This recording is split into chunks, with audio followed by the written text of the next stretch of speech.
guess first question we got to ask is, Nate had to leave a little bit prematurely. He gave the thumbs up as he walked off. What can you tell us? Yeah, I think he had a little zinger. Just said he was tired, but he just felt a little zing. He didn't feel like it was anything major. So we won't, I'm not a doctor, but he didn't. He don't act like it's a big deal. I'm not going to act like it's a big deal. So. Steph? For him, I guess overall his outing, what do you think? And I guess what was that conversation like? When Coach Parker went out there and decided to let him try again. Yeah, he was good. I mean, and he was good against. They're a really good offensive team. I'm sure you've seen their numbers. They jumped on some fastballs early, and he had to really adjust, which is probably good for him. He had to really pitch with his off speed. The last couple of weeks, he's kind of been a predominant fastball guy, but today he was able to mix and pitch all 4 pitches. Steve? It seems like when runners get on, Nate really bears down. Tonight, it seemed like he really went into attack mode when they got guys on base. I know it's really encouraging to see as you get ready for SEC play, but is that just kind of who he is, or is that just kind of part of the game plan? How would you kind of describe No, it? he's an ultra competitive kid. So we were taking him out. Coach, I got to go back out there. I need to, so he's a competitive kid. He wants the ball. He wants to pitch on Friday night. He's pitching good, and it's just we talk about it all the time. It's they'll get a hit here and there, but it's hard to get too many, and he just keeps competing. Benjamin, you really had the wheels turning there in the 7th with the bullpen, kind of spinning that one arm after another. What was the conversations between you and Coach Parker in terms of what moves to make, what do they sort of look like? Well, we were trying to get the lefty out. That didn't work.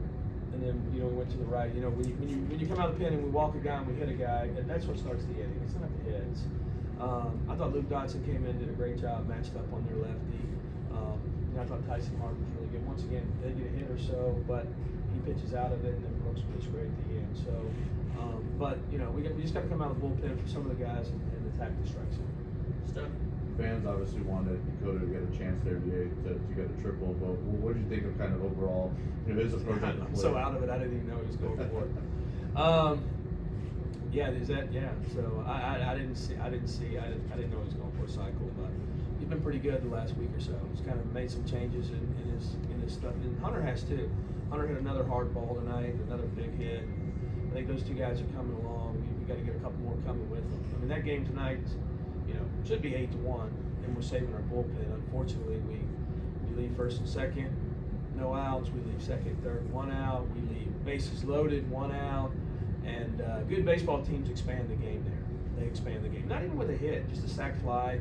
We have a couple sac flies. Brooks Auger's fresh for tomorrow, and everything else. It plays things through the week, and we just got to do a better job. Steve?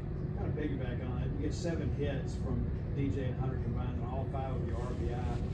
That really hadn't been the case where those guys have been carrying you as much. So how rewarding is it to see those guys in 3-4 hole kind of come through tonight? Yeah, it was great. I know how hard they worked. I know how this game can be tough at times, and it's big years for both guys. They want to get out to great starts, and probably didn't get out to their what they thought was a great start, but they're starting to really hit. And when they do, we'll really take off as an offense. Danny? Because you have to sit around all day, watch it rain. How much do you really want to get out there and get to sleep in at night? Well, I think we probably had about 1,000 calls to the office today. And even my wife, I shut my phone off. I told the kids at 8 o'clock this morning, I said it's going to be beautiful at 6 o'clock tonight and be ready to go. Because it's hard. Mentally, you got to prepare the kids because they walk around all day. There's no way we're playing. And the parents tell them we're not playing. The fans say we're not playing. And, about 5:30 today, the sun came out, took the tarp off, and you're ready to go. No outside VP, no in and out. So I've done this long enough, either I'm trying to mind trick the young kids, but they, and everybody else probably in our community, because I don't think anybody thought we were playing, but we needed to play today. I mean, you saw every SEC, because SEC play starts next week, every SEC team was playing today. They were playing 11 in the morning. They were moving games everywhere to get them in, because you want your Friday night guys to throw. Steph? For Nate, I know obviously early in the year you're trying to be a bit more conservative with pitch count. He's worked his way up. As he kind of stepped into the starting role, how promising has it been that the pitch count has ramped up? It seems like he hasn't dropped off his stuff at all. And he's going to be, his stuff is just as good at 50 pitches as it is between 90. Trying to get between 90 to 100 to 110, maybe right in there. But his stuff is still really good, at that point. So he's a big physical kid. So he works really hard. He takes care of his body. He does everything the right way. So, it's nice to be able to lean into a guy like that. Coach Johnny Long tonight. Solid job behind the plate. Now, deeper into the season, what have you kind of made out of those two transfer catchers and what they've been able to bring? They've been great for us. You know, they've been really good. They bring a lot of energy behind the plate. They catch. I mean, they really catch and receive, and they understand what we're doing, and they're good throwers. But they're energy guys. Offensively, they do a lot. They're a little different, but they do some different things. You know, so they give us quality at bats. You know, if it's a bunt or a backside single or an HBP. You know, like they're just in there fighting and competing, and that's the best thing I love about him and Joe. Steve. Brooks has now had 7 appearances and has yet to surrender a run. And it seems like when he comes in, like the air in the building kind of changes a little bit. Are you getting that same kind of feeling in the dugout where there's just a confidence level with the team, with him on the mound? I think so.